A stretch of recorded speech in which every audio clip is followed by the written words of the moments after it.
comrades, today we're looking at a knife from Russia. Shirogorov 5th strip. Let's go.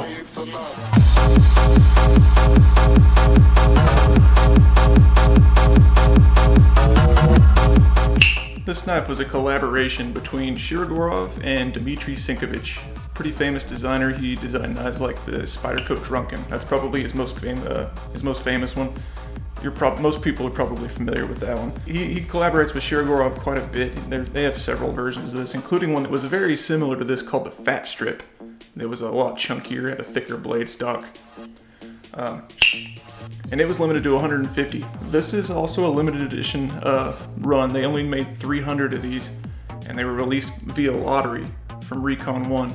If you missed the boat on that and you're just dying to have one, if this design speaks to you, you're probably going to be paying a little more than that now. At the time of recording, there are a few available online. eBay, but they're way too high. Arizona Custom Knife has one. Monkey Edge lists one, and Recon 1 has one. You can get one straight from Recon 1 still. But they're selling it as used, and they've added like $300 to the price, and the price was not low to begin with. So brace yourself for this one, comrades. This thing came out at $1,650. Yikes, yeah, I know. If I haven't lost you guys already, let's go over to the table and look at some of what makes this knife special and figure out if it's worth that. Let's go. Alright, when you first get the knife, this is what you're gonna get out of the shipping box. Forgive me for not closing it all the way back up and breaking the illusion here, but this is kind of hard to open without tearing it. This is the crappiest box I've ever gotten. It's a little worse than Spyderco boxes, and that's saying something because those knives come in really terrible boxes too. Obviously a box doesn't matter here, you're not buying a box, you're buying a knife, but all the competition in this price range gives you some really nice stuff. I don't know, it just sort of ruins the ambiance of the whole experience, if you know what I mean. When you're opening a knife, you paid way more money than you really had any right paying. Damn the expense! And it comes in a tissue box. I don't know. It bothers me a little bit, but it's not like it's gonna change a purchasing decision for me, and it probably won't for you either, but it would be nice if they'd give you a little more than that. You know, something like what Koenig or Herman does, those other knives that are kind of in this tier. This costs twice as much as my Herman or my Koenig, so it's a little weird. I don't know, it's more weird than anything. It doesn't like really upset me, it's just a little odd. And this is what you're gonna get. It'll come wrapped in a little cleaning cloth with the Shirogorov bear. That's kind of cool. And then you've got the knife and a little certificate of authenticity in the lid of the bottom of the box there with a bear sticker. Bear scars! You can stick that on your Lada so everyone knows you've got a really expensive knife. And then you got the knife. It is a really good looking knife. I mean, that's its entire selling point really, is the design. You're buying a piece of art, and this is functional art. Dmitry Sinkevich is pretty widely regarded as a top tier world class knife designer, and that shows through here as well. Gonna get some footage of this so you can see it. Look at all the, there's so many details on this knife, you could look at it for half an hour before you found everything, maybe even longer. It's got this blue anodizing around the pivot, and then inside his, this is Dmitry Sinkevich's kind of symbol, this triangle shape here. That's anodized kind of a pinkish red. So you've got a two-tone anode job going in here, and I'm not 100% sure how they even did that, because I think this is one piece. Maybe this collar's separate. I'll tear it down later very carefully if I can get the bits to work, and we'll figure that out. You've got Dimitri's little tri-wing screws here that I absolutely hate. They look cool, but I need to take my knife apart. I'm not shipping this back to the factory every time I want to take it apart and clean it and loop the bearings. That's a big problem. One other cool thing about this knife, this side, the clip side, is convex. I'm not sure if I'm going to be able to get that to show. This side is concave. It kind of scallops in. I think you can kind of see that. So that gives you kind of an interesting feel in the hand. It swells into your finger curve on the bottom, and then your thumb rests right in it. on the top. That's kind of nice. I mean, it doesn't really help you in a practical way, but it's just, I don't know, a little attention to detail. And then you get the backspacer, which I really like. I think that's a really nice looking backspacer. Magnet cut right there. I'm getting ahead of myself though. Let's weigh it. 3.856. So fairly light for a titanium knife. Not super light. I mean, it doesn't feel cheap or anything. Feels kind of like a Chris Reeve in weight, maybe a little lighter. Or here, let's just weigh the Chris Reeve. Oh yeah, I guess it's a lot lighter than a Chris Reeve. It's so compact though, kind of like scrunched down a little bit. I don't know, it feels about the same to me in my hand. It's kind of strange. Alright, give you a little idea of the size. I'll line these up tip to tip. Here's a PM2 and Hinderer XM18. Okay, so this is easily the smallest knife on the table. It's not even close, really, as you can see. Let me get an actual measurement. 7 3/4 inches, almost exactly from tip to butt. The blade looks like it is 3 1/2-ish down here. The cutting edge is about 3 1/4, maybe just over that. Action, man, it's amazing. I mean, I bought this thing because of the way it looked, but it feels slick. And the sound it makes is insane. I don't have any other knife that sounds anything like this, and I never have. The closest comparison I can come up with is a Herman. If you're familiar at all with a Herman, you know that metallic kind of tink noise they make. It's not like a Koenig sound. Not a clank, it's just a, I don't know. It's from the liner, it's from this nested liner. Snapping over into place here, and the Herman has the same thing, at least like a Herman Vesford Tilio. Does the same thing, but it sounds different. This has this, it's something about the construction. It rings like a freaking bell. It is incredible. It is my favorite thing about the knife, easily. I freaking love that sound. It's amazing. I don't know if you heard my little dog barking, but please forgive me if you did. That dog does not have an amazing sound. The deployment is good, but when I got it out of the box, it felt a little stiff, to be honest. This kind of hurt my finger for a while, until I think I kind of just had to learn how to do it. I'm not sure the knife really broke in, or if I broke in. Main thing, you want to aim, like, in here. Kind of down, slightly down and slightly back. And if you really commit to it, it comes right out. It's not uncomfortable. It just flies out. But if you try to go straight down the back, sometimes that can hurt my finger. I don't know. It's not doing it now. Maybe I have broken it in. Yeah, push button hurts. You can't just push straight down. You gotta have a little bit of backward movement on it. Yeah, it flies out there. No problem. As far as the action goes, it's not quite fall shut.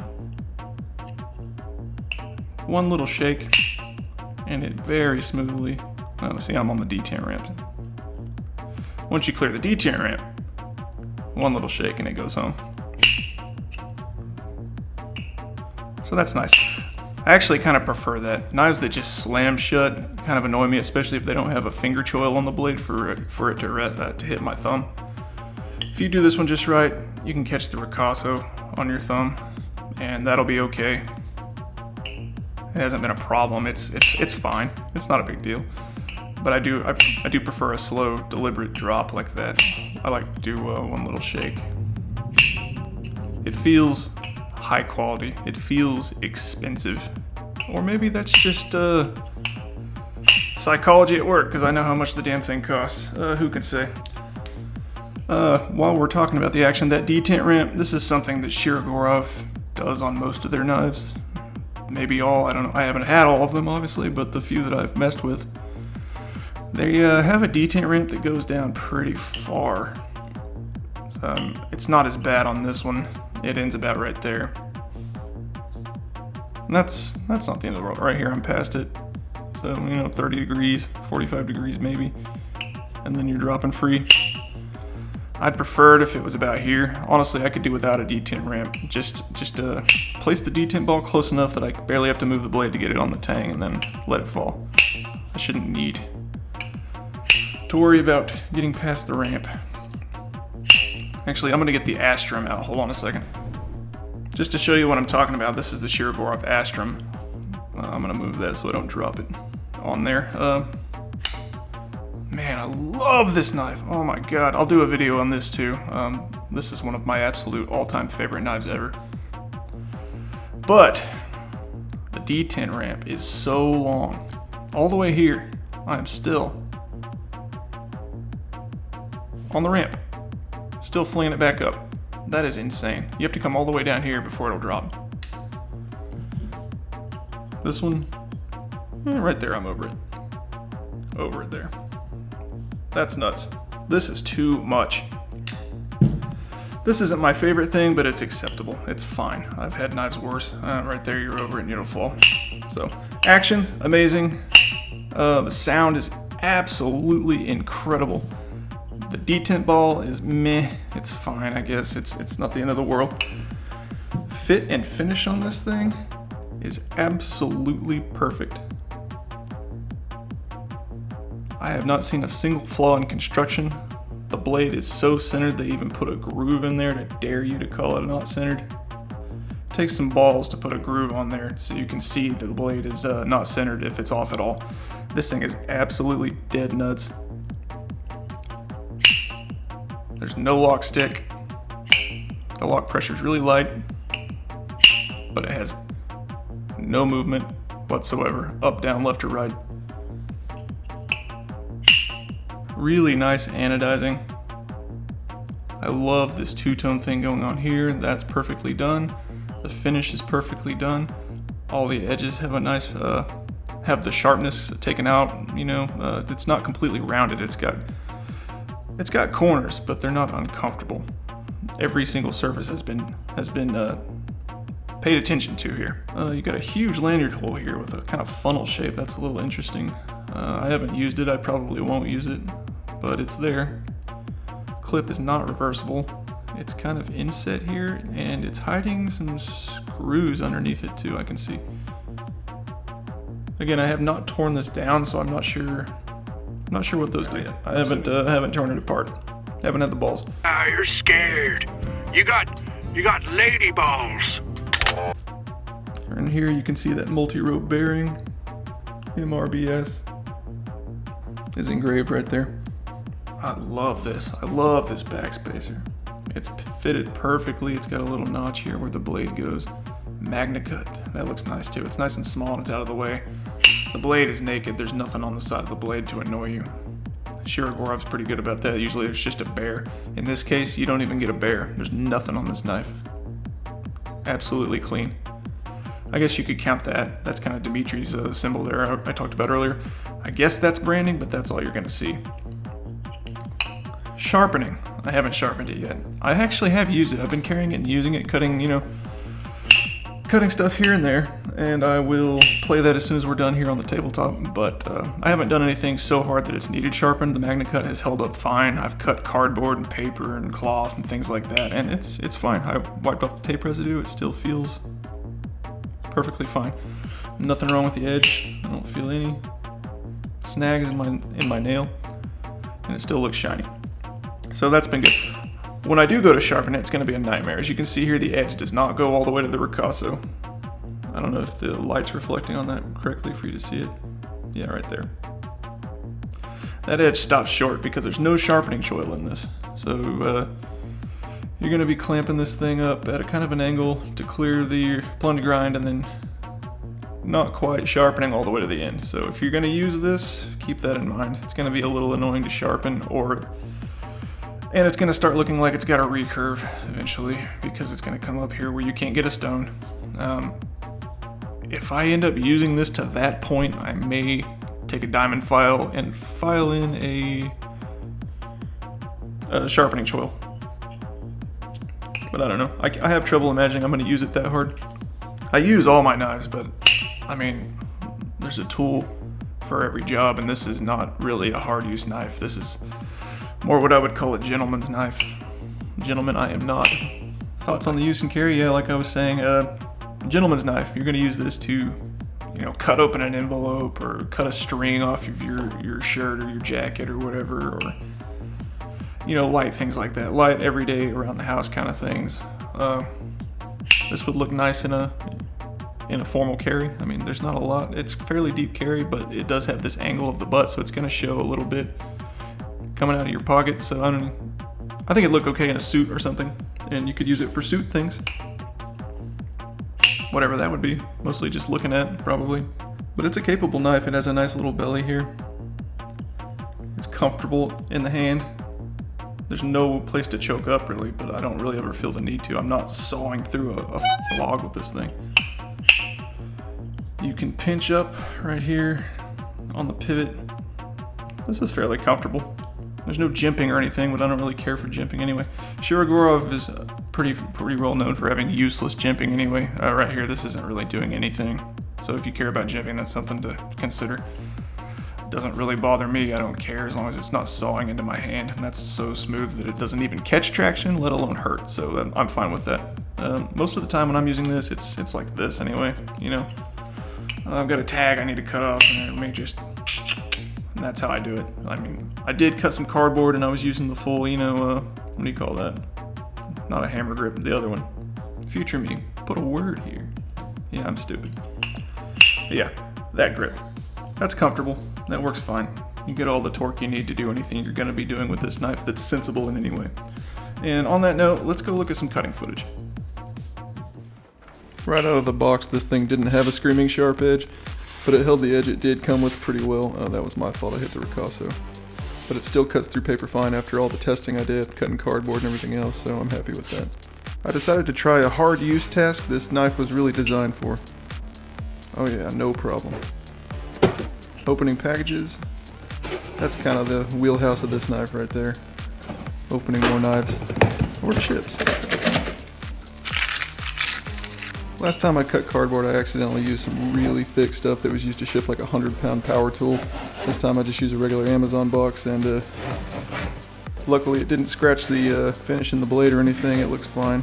That heavier stuff is really abrasive, and it destroys edges fast. This stuff didn't seem to hurt the edge at all. And as you can see, the blade's still fine. This is after I took some just some cloth and alcohol and wiped it off, get all the tape residue off of it. And I decided to cut some fabric from these old jeans I had laying around just to see how it did.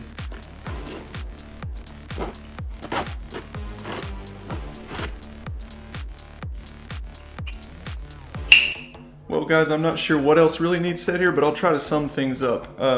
It really is a beautiful knife. It's designed really well and interestingly. It's truly unique, and it's constructed perfectly.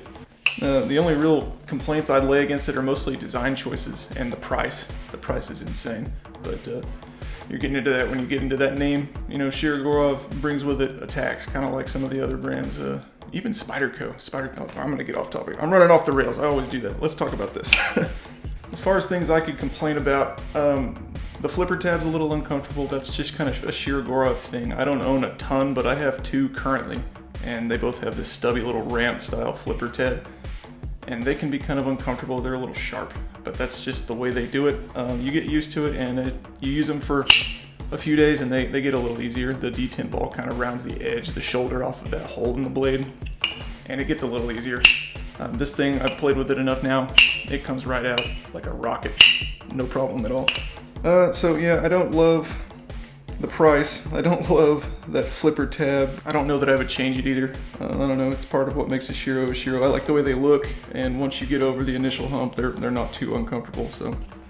Another thing I don't like is the detent ramp that we talked about over on the tabletop. I really don't see a need for such a long detent ramp. I mean, that's not as bad as it could be. The Astrum was way worse, like I showed you. But I mean, it's just not necessary. Just put the detent ball closer to the shoulder of the blade. That way it doesn't have to move very far to get on there. And then you don't need a long detent ramp. Take the corner off the edge of the blade tang so it can get up over the shoulder, and then just, you know, put it close so you don't have to move it far. That's just a way better way of doing it, in my opinion. Lastly, I'm not sure about the decision to forego that sharpening choil. I really like a sharpening choil. I don't like finger choils very much, but I really like to feel free to sharpen my knife without making it look goofy. And if you sharpen this more than a few times, it's gonna start to look goofy because it didn't cut a clearance there. It's gonna recurve. And I don't think it'll take all that long to do it. So I don't know, that's probably my biggest complaint with the knife other than the price. I really wish they had given you something there. And if I keep it and sharpen it, I may end up adding my own sharpening choil to this to fix that problem.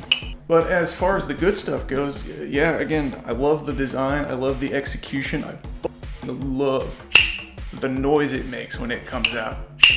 Oh man, it rings like a bell, man. It is the loudest, coolest sounding knife I have ever owned, and it's not even close.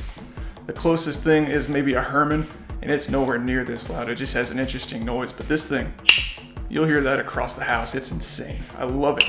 You might not even like it, but for me, that's a really cool thing. I really like that. As far as use goes, it's comfortable. There's no hot spots. It fits in your hand like it was made for a hand because it was well designed. That curve on the top and that convex part on the back, that's really comfortable.